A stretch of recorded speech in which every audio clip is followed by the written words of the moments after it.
अस्सलाम वालेकुम। हम अपनी सस्टेनेबिलिटी के सब्जेक्ट को आगे बढ़ाते हुए आज हम सस्टेनेबल मटेरियल्स के बारे में बात करेंगे और इस सिलसिले में सबसे पहले हम बेसिक रॉ मटेरियल्स की बात करेंगे। दोस्तों, मिट्टी सबसे इम्पोर्टेंट बिल्डिंग मटेरियल और ये ख़ास तौर पे दूर दराज मकामात पे दरियाओं के साथ साथ और गांव में भी आपको बेशुमार घर इस मटेरियल के मिलते हैं। मिट्टी को अच्छी तरह गूंद के और इनको मुख्तलिफ़ तरीक़ों से इस्तेमाल किया जाता है और इनसे दीवारें बनाई जाती हैं। बाज़ औक़ात 2 अदद तख्तों के अंदर इसको डाला जाता है और उससे ताकि उसकी सतह हमवार रहे, और बाज़ औक़ात इसके ब्लॉक्स बना के इनको इस्तेमाल किया जाता है। लेकिन अगर हम इम्प्रूव्ड कंस्ट्रक्शन की बात करें तो मिट्टी के बड़े अच्छे ब्लॉक्स बनाए जा सकते हैं, और इसके लिए ख़ास तौर पर हमें अच्छी क्वालिटी की मिट्टी को चुनना होगा। अच्छी मिट्टी वो होती है जिसमें ना चूना हो, ना उसके अंदर कोई और इम्प्योरिटीज़ एल्कलाइन मटेरियल हो। ख़ास तौर पे दरिया की साथ जो मिट्टी होती है वो बड़ी अच्छी होती है, जो धुल के साफ़ सुथरी हो जाती है, और ये ख़ास तौर पे कंस्ट्रक्शन के लिए बहुत अच्छी होती है।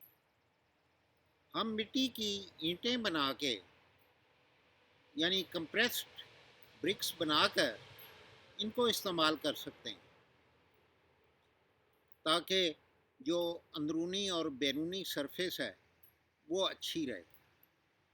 लेकिन मिट्टी का एक मसला है कि अगर मिट्टी थोड़ी सी ख़राब होगी तो इसकी मेंटेनेंस की प्रॉब्लम होगी। इसके लिए इसके अंदर कुछ ऐसी चीज़ हमें डालनी होगी जिससे इसकी जो स्ट्रेंथ है वो बढ़ जाए।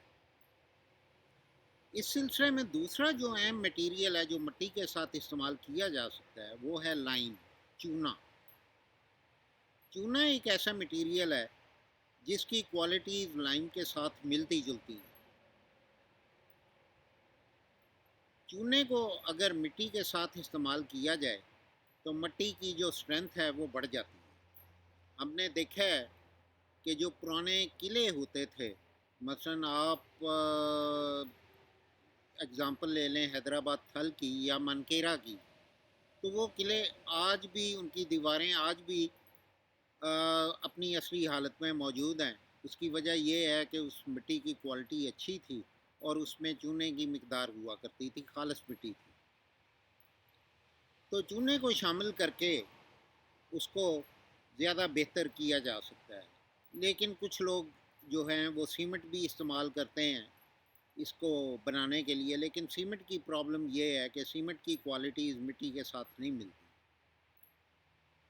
मिट्टी ठंडी होती है और आहिस्ता से सेट होती है, जबकि सीमेंट गर्म होता है और जल्दी सेट हो जाता है। इसलिए दोनों की जो बॉन्डिंग है वो ठीक तरीके से नहीं होती। लेकिन हमने ये देखा है कि फिर भी लोगों ने इससे मकान बनाए हैं। अगर आप देख लें तो शकरगढ़ के पास एक जगह है जिसका नाम है लेसर कलां, अमूमी तौर पे इसको लेसरा कहा जाता है। यहाँ पे 65 की वार के बाद कोऑपरेटिव अमेरिकन रिलीफ एवरीवेयर यानी केयर ने कुछ मकानात बनाए लोगों की सेल्फ हेल्प बेसिस के ऊपर। यहाँ सीमेंट और मिट्टी से मिली ईंटों का इस्तेमाल किया गया और इसके ऊपर रेड टाइल जो हैं वो रखी गई। ये घर भी काफ़ी पुख्ता थे और काफ़ी देर इनकी जो लाइफ थी वो काफ़ी अच्छी थी। इसको भी हम कर सकते हैं। तीसरा बिल्डिंग मटेरियल जिप्सम है, जिसको हमने कभी इस्तेमाल नहीं किया।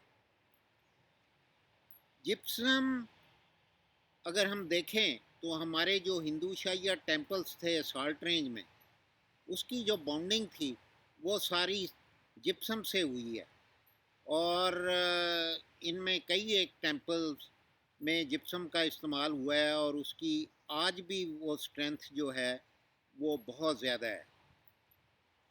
تو اس لحاظ سے جپسم جو ہے وہ بڑی کارآمد چیز ہے. تیسری امپورٹنٹ چیز جو بیسک بلڈنگ مٹیریل ہے وہ ہے لکڑی. لکڑی اب کئی فارم میں ملتی ہے.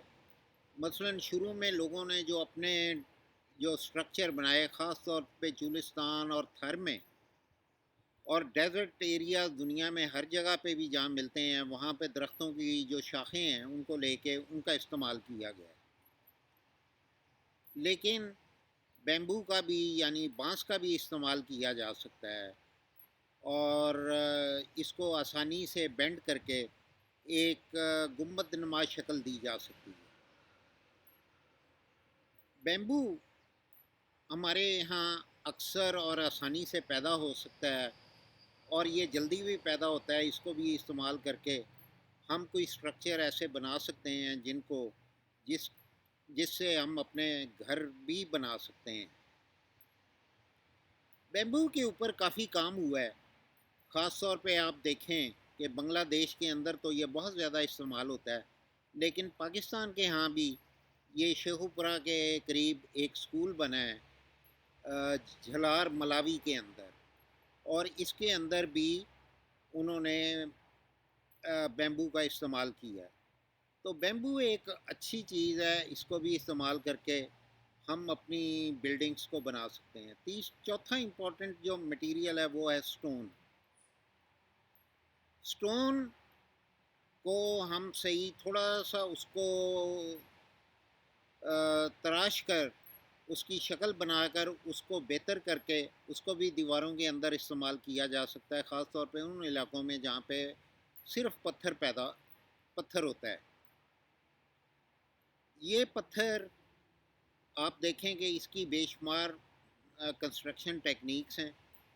مختلف جگہوں کے اندر وہاں کے جغرافیائی حالات کے مطابق اس کو استعمال کیا گیا ہے. مثلاً آپ گلگت ہنزا میں چلے جائیں تو وہاں پہ یہ لکڑی کے ساتھ لکڑی کی وال پلیٹس ہوتی ہیں.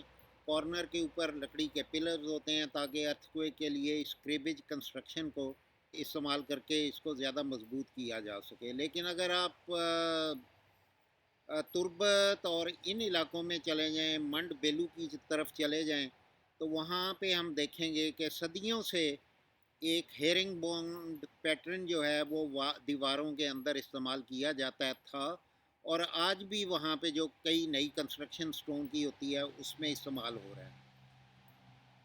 تو اس طرح کی جو ٹریڈیشنل ٹیکنیکس ہیں ان کو ہم استعمال کرتے ہوئے اپنی آسانی سے سستے مکانات اور سستی چیزیں بنا سکتے ہیں خاص طور پہ ان لوگوں کے لیے جن کے پاس مکان نہیں ہے اور جن کے پاس اتنی پیسے کی گنجائش نہیں ہے کہ وہ زیادہ پیسہ خرچ کر سکیں.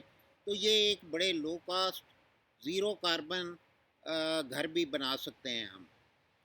تو دوستو یہ تھی آج کی ہماری پریزنٹیشن.